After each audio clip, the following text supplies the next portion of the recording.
वस्तु स्थिति समझता है। तो वस्तु स्थिति ये है, क्या है कि इस काल की, इस देश की ऐसी योग्यता है और ऐसा होगा।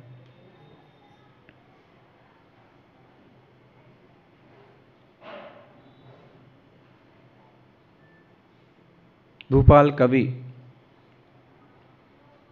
कितना भी कोशिश करो, थोड़ा बहुत तो विचलित हो ही जाता है व्यक्ति, विचलन आती ही है जीवन में। वो भी विचलित थे कि ज्ञान नहीं है, ज्ञान नहीं है।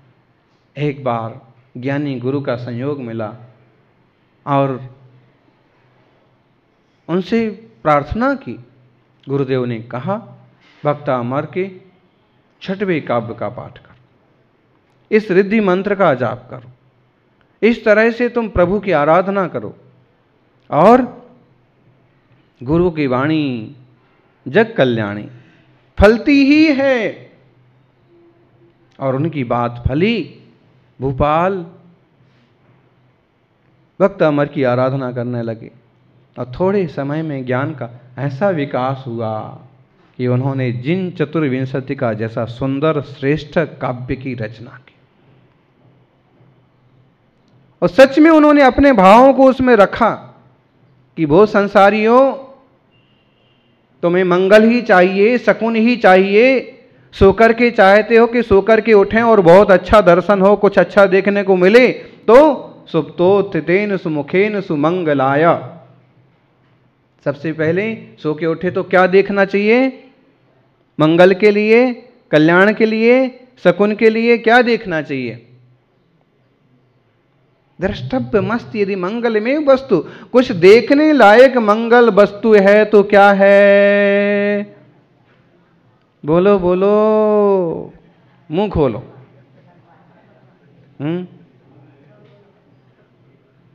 अन्येन किम तदिह नाथ तवै वक्त्रम। अरे दुनिया में और क्या देखना है?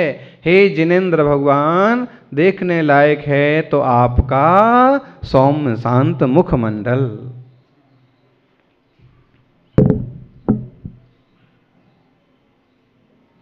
शांत सौम्य मुख मुद्रा देखोगे तो जीवन में वैसे ही आपके साम्य सौम्य पना आएगा।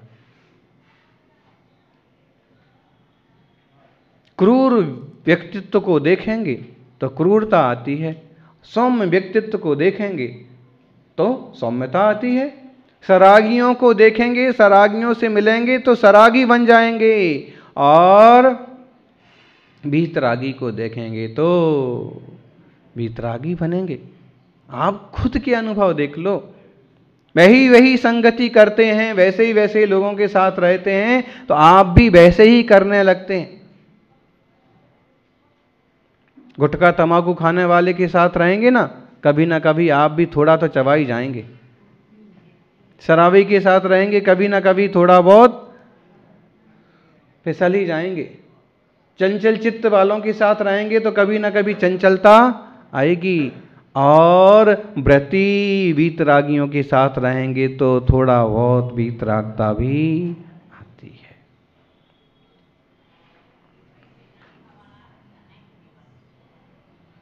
इसलिए मोक्ष मार्गियों की संगति करो, भगवान जिनेंद्र का दर्शन करो।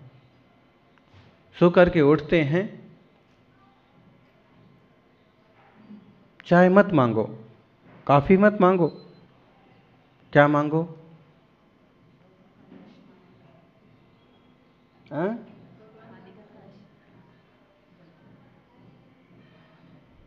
चाय का कप नहीं, अभिषेक का कलश मांगो।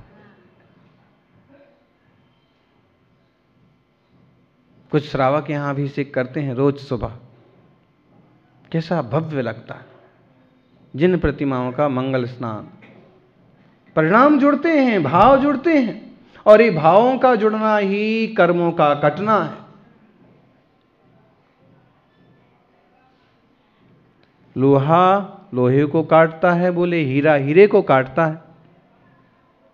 हीरा काटना है तो हीरा चाहिए, और ऐसे ही समझ लो कर्म काटना है तो अशुभ कर्म काटना है, अशुभ भाव मिटाना है तो शुभ भाव चाहिए।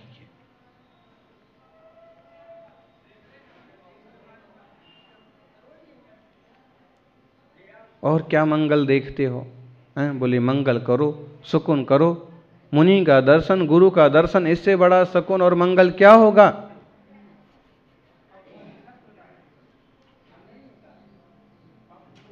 भावनगर की आत्माओं, आप तो भावनगर में ही रहते हो, हैं? भावनगर मतलब भावों का नगर, जहां हर चीज के भाव होते हैं कि नहीं? ध्यान रखना, बाजार में साग भाजी तक के भाव होते हैं, और जब तक भाव बराबर होते नहीं हैं तब तक लेन देन भी बराबर होता नहीं है। ऐसे ही जब तक हमारे भाव भी बराबर होते नहीं हैं तब तक मोक्ष मार्ग भी बनता नहीं है। आपके बराबर हो गए क्या? नहीं बनते हैं मोक्ष मार्ग के योग्य भाव, तो जीव मोक्ष मार्गी कैसे हुआ?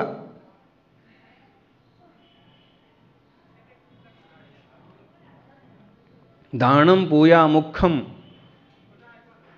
सावय धम्मम न सावया तेन विना। दान और पूजा मुख्य है, और वो भी सुपात्रों में दान और पूजा। जिनेन्द्र देव की, वीतरागी देव सहस्त्र गुरु की पूजा, जिस चाय की पूजा करने से आपको फल की प्राप्ति नहीं होगी, जिस चाय को दान देने से आपको उत्तम फल की प्राप्ति नहीं होगी। तपस्वी सम्राट गुरुदेव सन्मति सागर जी महाराज ने एक प्रसंग सुनाया कि हम लोग भिंड में थे। शहर का नाम तो आ गया, व्यक्ति का नाम नहीं लेंगे। काफी समय बीत गया, पर्यूषण के दिन भी बीत गए, लेकिन वहां एक पंडित जी थे। इतने दिन बीतने के बाद भी और श्रावकों ने भरपूर सेवा की। अमुक ने चौका लगाया, तमुक ने लगाया, जिनके पास संपत्ति समृद्धि थी उनने भी खूब सेवा की, और जो सामान्य थे उनने भी अपने हिसाब से मुनिराजों की सेवा अर्चना की। लेकिन पंडित जी कभी दिखे ही नहीं चौके में। महाराज जी ने एक दिन पूछ ही लिया, पंडित जी आप दान नहीं करते हैं, आहार दान वगैरह नहीं करते हैं? पंडित जी कहते हैं,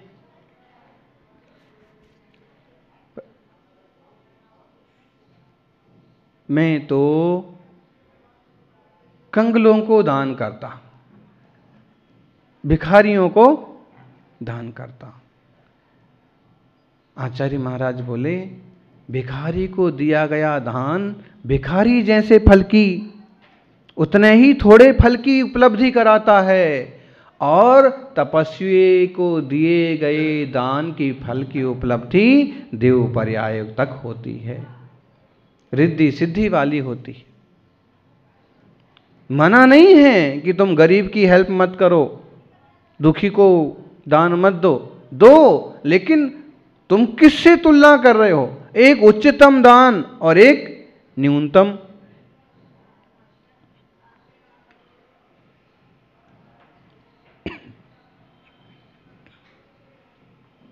एक भगवान जिनेश्वर की पूजा और एक संसारी देवी देवताओं की दुनियादारी की पूजा, बहुत फर्क है। काम दहनी को पाए और छेरी कौन दुहावे।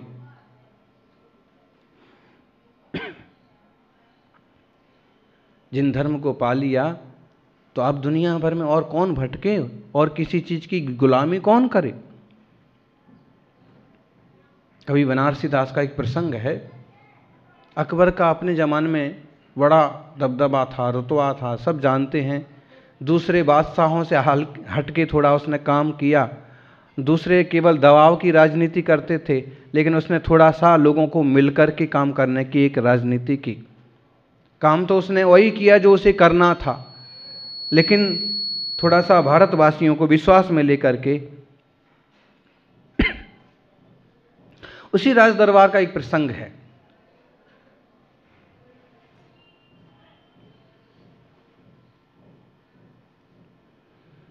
कहते हैं बनारसी दास भी एक जैन श्रावक थे, और वो भी सम्राट के काफ़ी निकट थे, जुड़े हुए थे। लेकिन कुछ दरबारियों ने कान भर दिए कि ये जो है ना, ये जैन है, श्रावक है, और ये वीतरागता के अलावा किसी को नहीं मानता, वीतरागी देवशास्त्र गुरु के अलावा किसी को वंदन नहीं करता। बादशाह ने कहा कि कैसे नहीं करता है, इसे तो मुझे वंदन करना पड़ेगा। करता है। सम्यक दृष्टि ज्ञानी जीव भी उपचार विनय तो जानता है कि किसकी कैसे उपचार विनय करना।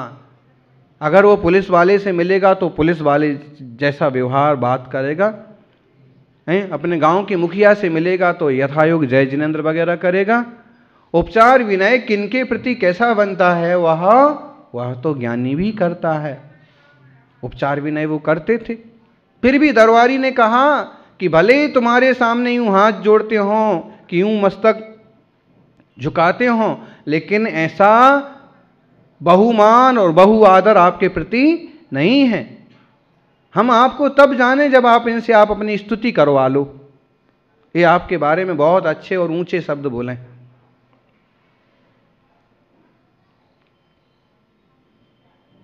अब इसके लिए कोई बात, कोई बहाना तो चाहिए। विषय निकाला, सम्राट का जन्म दिवस है और इस अवसर पर उनकी खिदमत में कुछ गीत, कविताएं, शेरो शायरी पेश की जाए। समस्या पूर्ति की गई। मिली आस करो सो अकबर की। एक कविताएं बनाने के तरीके होते हैं। एक समस्या पूर्ति होती है कविताओं में कि एक लाइन आपको दी जाएगी, उसके ऊपर आप पूरा गीत बनाइए। बना सकते आप लोग? मिली आस करो सु अकबर की। सब लोग मिलकर के अकबर की आस करो कि यही सब कुछ कर सकता है, यही सब कुछ दे सकता है। इस कविता की पूर्ति करके लाइए, इसको पूरा बड़ा बना के लाइए। बनारसी दास को भी कहा,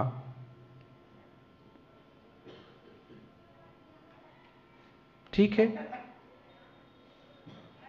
कल प्रस्तुत करना है सभी को अपनी अपनी कविता।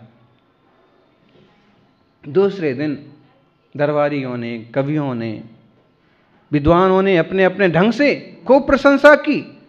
सबने बढ़िया कविता लिखी और उसमें एक लाइन जरूर आ जाती, मिली आस करो सु अकबर की। यही दाता है, यही विधाता है। जब बनारसी दास जी का नंबर आया कि बोलो तुम भी सम्राट की खिदमत में पेश करो कुछ, तो उन्होंने जो कविता गाई, जिया बहुतर बेस धरे अब तक, छवि भागई आब दिगंबर की।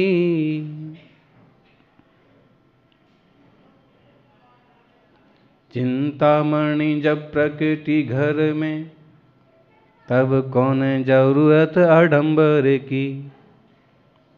जब तारण तरण ही से लियो, परवाह करे को जब्बर की।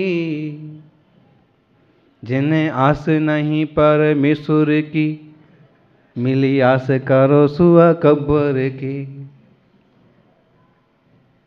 तोड़ है इसका कुछ? बताइए, कितना बड़ा दिल चाहिए और कितना साहस चाहिए। सम्यक दृष्टि जीव का, धर्मात्मा जीव का ही ऐसा साहस हो सकता है। एकदम है निष्पक्ष, लेकिन इतना कठोर है यह काव्य कि अगर कोई सम्राट दंड देने को तैयार हो जाए तो मृत्यु दंड भी दे देवे। क्या कहा? जिया बहुतर बेस धरे अब तक। हे जीव, आज तक तूने बहुत सारे वेश धारण किए, बहुत वेश धारण किए। कौन सी पर्याय नहीं पाई? बोलो डॉक्टर साहब। हैं? आज अपन इस पर्याय में कोई डॉक्टर बन गए, कोई बिजनेसमैन है और किसी की फैक्ट्री है, और कोई भाग्यशाली जीव मुनिराज बन गए हैं, कोई सुश्रावक हैं। लेकिन इसके अलावा विचार करो कि ये जीव कौन कौन सी पर्याय में नहीं गया है, कौन कौन से जन्म इसने नहीं लिए हैं। इतने संतुष्ट हो कि मत बैठो कि हम मनुष्य हैं और हम परिपूर्ण हो गए, हम ब्रह्मा नहीं हो गए हैं। अगर हम चूक गए ना तो हमारी पर्याय फिर बिगड़ते देर लगने वाली नहीं है। इसलिए कहते हैं कि अपने द्रव्य स्वभाव की दृष्टि करो और इन पर्यायों को इस ढंग से जियो, इस ढंग से निखारो, ताकि आगे होने वाली पर्याय, आगे होने वाला भाव श्रेष्ठ हो। जिये बहु तक वेश धरे अब तक, छवि भागई आज दिगंबर की। पता नहीं कहाँ कहाँ गए और किस किस की सेवा की, लेकिन अब तो मुझे दिगंबर की छवि भाग गई। और ऐसा कहने के पीछे एक कारण और है। बनारसी दास रियली वास्तव में उस समय थानकवासियों में थे। तब स्थानकवासी पैदा ही हुए थे, चालू तभी हुआ था उनका संप्रदाय, और उनके पिता उसमें ही थे। लेकिन फिर वीतरागी छवि का योग बन गया।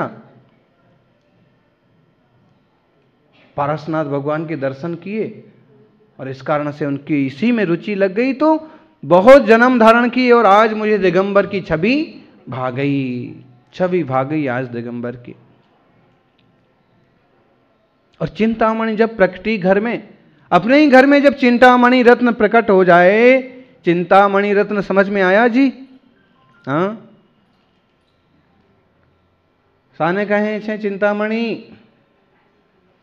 किसको कहते हैं चिंतामणि? चिंतामणि पार्श्वनाथ भगवान को भी बोलते हैं ना चिंतामणि। और उसका मतलब है कि उनके सामने जैसे अपन चिंता करो, जैसा विकल्प करो, वैसा वैसा अच्छा हो जाता है।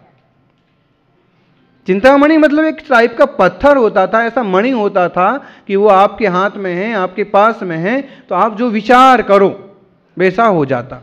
और हम आपको कहेंगे चिंतामणि नाम का कोई पत्थर होता कि नहीं होता? होता ही होगा। लेकिन मान लो आज नहीं और आप कहें कि नहीं होता, तो भी हमारा आत्मा, हमारा मन ही चिंतामन है। आप जो सोचते हैं लगभग वैसा वैसा होता है। चिंतामणि, चिंतामणि जब प्रकटी घर में, तो कौन जरूरत आडंबर की? अपने ही घर में ही चिंतामणि रत्न प्रकट हो गया है, वीतरागी देव के दर्शन हो रहे हैं, जो चाहिए सो मिल रहा है, तो अब और आडंबर करने से क्या फायदा? आडंबर तो हम तब करें जब और चाहिए और चाहिए। चिंतामणि रत्न मिल गया तो उससे ही सब कुछ मिल रहा है, अब और तमाशा करने की, मांगने की क्या जरूरत पड़ी?